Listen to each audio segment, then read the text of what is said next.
Hello and नमस्कार।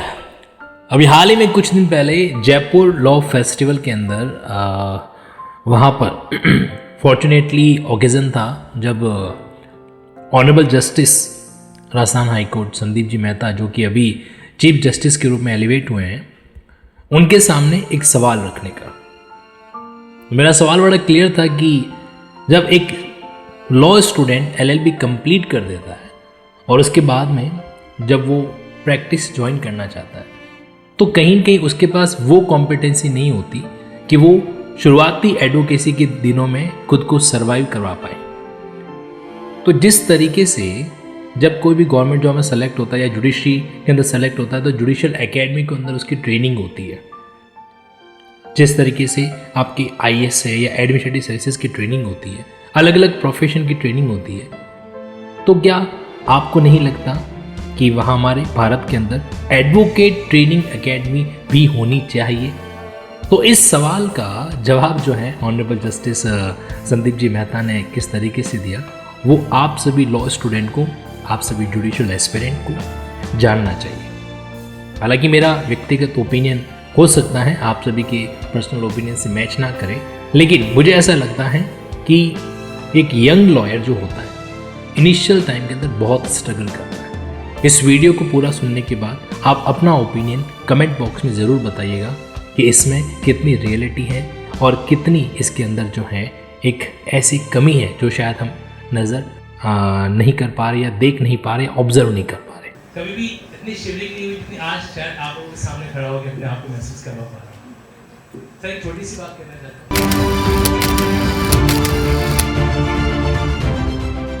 Sandeep sir 12 साल पहले आप ही के कोर्ट में सर एक पटा ब्लैक कोट पहन के आता था। मैं लॉ स्टूडेंट था उस समय, न्यूज़पेपर बेच के उसने अपनी एजुकेशन चला रहा था।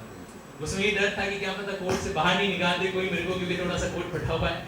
लेकिन सर 12 साल पहले सर आप जिस तरीके से उसी समय भी एडवोकेट को बकायदा गाइड करते थे, उनको बताते थे कि भाई बोलो नहीं तो कैसे सुना जाएगा। सर आज 12 साल बाद भी वो 26 याद आ रहा है, दिल से मतलब सैल्यूट बनता है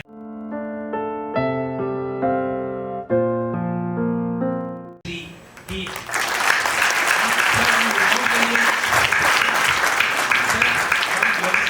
बहुत बड़ी आइडियोलॉजी मिसाल होती है जब हम अपने उन जजेस से सुनते हैं कि आपको इस तरीके से आगे बढ़ना चाहिए।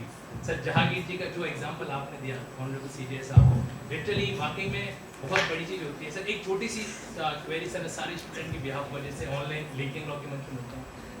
सर जुडिशरी के लिए जुडिशियल ट्रेनिंग एकेडमी है हमारे पास में। सर जो बच्चे एलएलबी कर लेते हैं, एलएलबी करने के बाद में हमारे पास में ऑप्शन एडवोकेसी का भी रहता है। सर समय की डिमांड रहती है कि एडवोकेट ट्रेनिंग एकेडमी, क्या भविष्य में इस प्रति हम कोई कदम हमारी तरफ से उठाया जैसा हो सकता है?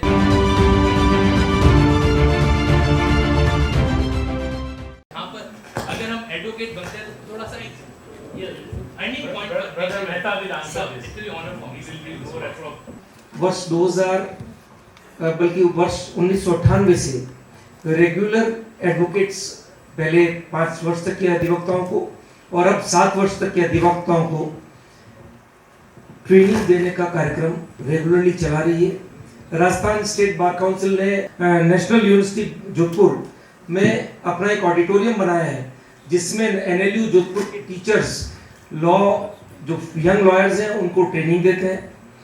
Round the year training programmes करने का प्रयास रहता है। 2 कार्यक्रम तो होते ही होते हैं जून और दिसंबर में, क्योंकि लॉयर्स फ्रेटर्निटी भी एक बिजी फ्रेटर्निटी है, उनको लगातार एंगेज करना संभव नहीं होता।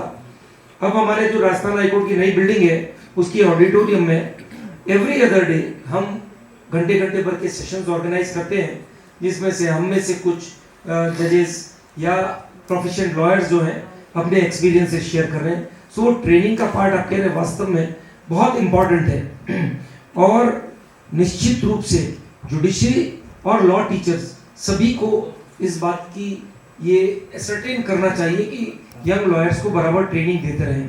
जहाँ तक आपने 12 वर्ष पहले का जो एक इंसिडेंट बताया, तो मैं यही कह सकता हूँ कि जो एक्सपीरियंस मैंने माननीय दिनेश महेश्वरी साहब की अदालत में जो एक्सपीरियंस मैंने लिया था एज ए लॉयर, जब मेरा एलिवेशन होकर बेंच पर आया था तो भाई साहब महेश्वरी साहब ने मुझे पहला जो संदेश दिया था वो ये था कि लाल बत्ती तुम्हारी गाड़ी पर है, तुम्हारे सर पर मत लगाना कभी.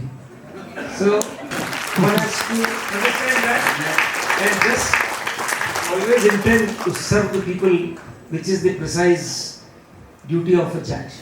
Really, sir, it's hats off and only for the Thank you so much. Thank you.